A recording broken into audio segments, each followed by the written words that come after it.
The Portfolio Committee on Correctional Services is on an oversight visit to Mangaung Correctional Centre in Bloemfontein. Now, this is to assess the facility following its takeover by the Department of Correctional Services, DCS. The oversight visit forms part of the committee's constitutional mandate to oversee the work of DCS. It will assess the condition of the infrastructure inherited from the previous private contractor and progress made in addressing concerns previously raised by the committee, the conditions under which inmates are incarcerated, the implementation of rehabilitation programs, and self-sufficiency and sustainability initiatives at the centre. SABC News Reporter Kamogelo Seekoei is there and brings us the very latest. A very good morning to you, Kamogelo. We understand, among others, that disgruntled former employees have already now engaged Portfolio Committee members that are there on that oversight visit. What have been some of the issues that they've relayed to the Portfolio Committee? Well, good morning to you, Mfundo, and to the viewers. What you're seeing right now is actually the walkabout that is being conducted by the Portfolio Committee. But just before this walkabout started, this is actually the first point where they stopped, which is the kitchen of the prison. They met up with some of the former workers. For lack of a better description, we are calling them former workers because essentially they are still contracted to the former managers of this prison, which is the G4S, which was managing Mangaung prison up until the end of June this year, just before the Department of Correctional Services took over. Now, what they explained to the Portfolio Committee is that they have not been retrenched by G4S, and that makes them employees of G4S, meaning they are unable to get jobs. And they also were not absorbed by the Department of Correctional Services when the department took over here in the beginning of July, when they took over from G4S. So they're saying that they find themselves in limbo because of that. They are not receiving a salary from the G4S. They are not receiving a salary from the department. The department has only just employed half of the people who were working here at this prison. What they explained also is that previously, when this facility was being managed by G4S, it had about 500 employees, but currently only about 250 people have been employed. And they also said some of the officials that have been employed here do not have experience to manage a maximum security facility. They also do not have experience in some of the units that they have been deployed to. Some of the members of the Portfolio Committee, when engaging them, said they should actually just inform them whether they want to be employed by the department, because one other reason is that the department is not paying a similar salary as the G4S used to. Their salary is actually a little bit lower. I just want to bring in one of the Portfolio Committee members. I don't know if they'll be able to speak to me, Mr. Carl Niehaus from the EFF, just to talk to us about some of the things that, the former workers, for lack of a better description, of course, these are people who find themselves in limbo, still contracted to G4S, not finding a job anywhere, and the department also not absorbing them. The union also, as they were saying to you earlier on, as members of the Portfolio Committee, seemingly not being able to actually give them direction in terms of what should happen. Just talk to us about some of those issues that were raised outside. Look, it is very important that those workers, and I call them workers because they are still employed. They've not been be given justice. What we see at the moment is that they are in limbo, and that's unacceptable. They're in limbo and they don't receive salaries. So their families are very negatively impacted on. There were some of the workers who were there, and it was heartbreaking to see them because they really feel totally dejected. And at the same time, those workers, some of them are ill. Their medical aid is not paid. That is obviously not fair. It has to be addressed from the perspective of the economic freedom fighters, and I said so outside.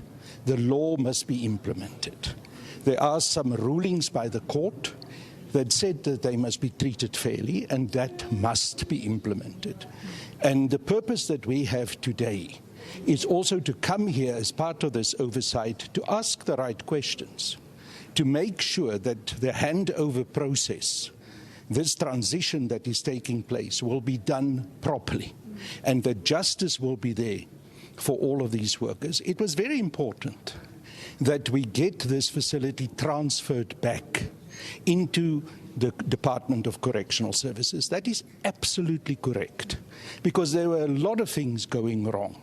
The whole public-private partnership that was here and the private sector involvement, the way in which G4S was contracted was very problematic. We know the examples of what happened with Thabo Bester, many other instances also where inmates have lost their lives because of poor management. So it is correct that the department is taking this facility back, but in the process of doing so, the department must do justice to the workers, and from the EFF's perspective, we believe that workers must always be treated properly and fairly. Unfortunately, what I saw outside is not meeting that test, and that is a litmus test that we are committed to, and I will raise those issues today in the proper and fair way also in our engagements with the Department of Correctional Services. Now, some of the things that they raised is an issue of capacity. You are saying that it is important for the department to take over this facility and manage it properly, according to the law. But now, in terms of capacity, what we've been made to understand is that previously, when G4S was managing here, about 500 people were employed, but half of the people were taken by the department, and seemingly about 250 people are employed here. And as the workers have said outside, some of them are even deployed in areas, where they do not have the experience. Just talk to us about that and what the portfolio committee is going to do to ensure that this facility is managed at full capacity. Well, it's evident also from the PowerPoint presentation that we have received, which we will interrogate later, that the facility is not fully facilitated. There's not enough people here and not also enough people with the necessary qualifications. So obviously some of those who are standing at the gate, those workers, raised that concern, and some of them said to us, look, we have got those experiences and we can make a difference to how the department is being run. So yes, we will engage about those issues. We want to see this facility properly facilitated, and we want to see people here deployed who are fully capable of doing their job. My preliminary conclusion at this stage is that this facility is at this stage not fully staffed, and therefore there are problems that need to be addressed. Thank you so much for your time.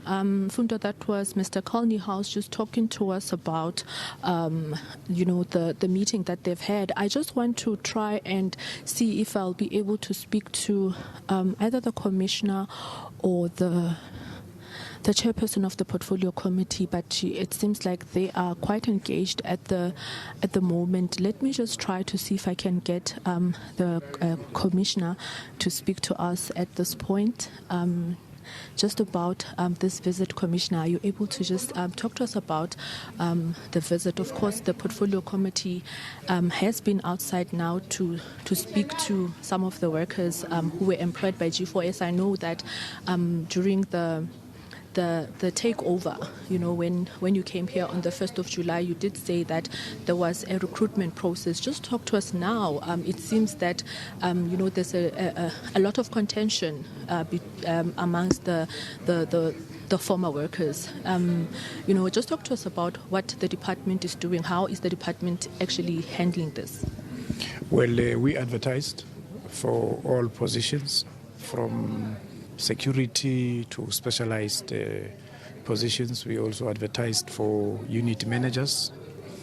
We ran a recruitment process between from May. It is still on.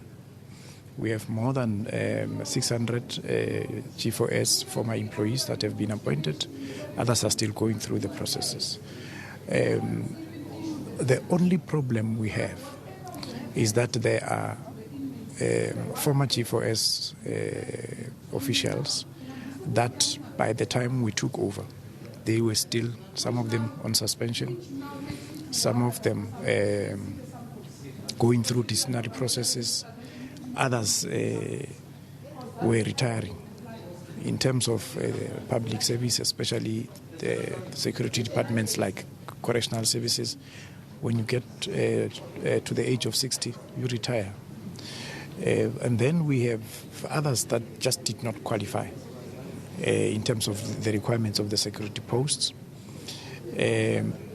Others are still waiting to be called for interviews because it's quite a number. And we want to make sure that when we finalize the appointments, we have complied with legislation and also regulations.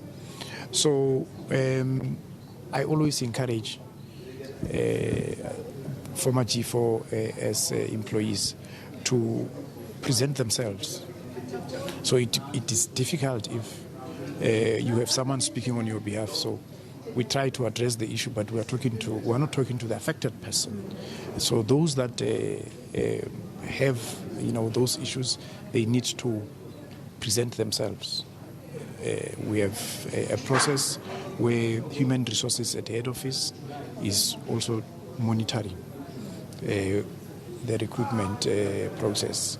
But as I'm saying, those who have issues, let them present themselves so we can treat each case according to its own merit. Yes. So we also just spoke to one of the portfolio committee members, and he's saying that the presentation that they have been given shows that the facility is not yet fully capacitated. We also heard from some of those former G4S workers that there are people that have been deployed in units that they're not fully qualified for. Just talk to us about when do you anticipate this facility being fully capacitated? Well, the facility is operating with the required capacity. Yeah. Remember, this facility now is part of the correctional services system. So we ensure that each and every facility has got a consummate capacity for it to be able to handle the number of inmates that are there and all the programs that they need to do in a particular day. So we have brought in other officials just from the system. As we recruit, those officials are retreating. Thank you so much for your time. That was Commissioner Makgoti, who has just been talking to us, of course, also about this visit, but essentially about the capacity of this facility. We've heard from the workers earlier before this walkabout started, and of course, one of the portfolio committee members also speaking to those issues. We are now going to continue with this walkabout, which has just started, but with that, it's back to you, Mfundo. All right, Kamogelo, thank you very much for that. It must be stated, though, that in that conversation with the Correctional Services Commissioner, some very important points that he mentions there, that during that recruitment process, there were, of course, some individuals who might have been in suspension, some that were now ready for or who were at a pensionable age, that some of those might be the ones that found themselves on the periphery. But be that as it may, as we've heard even from the economic freedom fighters, workers must be treated fairly. It's either you put through a process, you are dismissed. If not, if you're of pensionable age, you are placed under pension.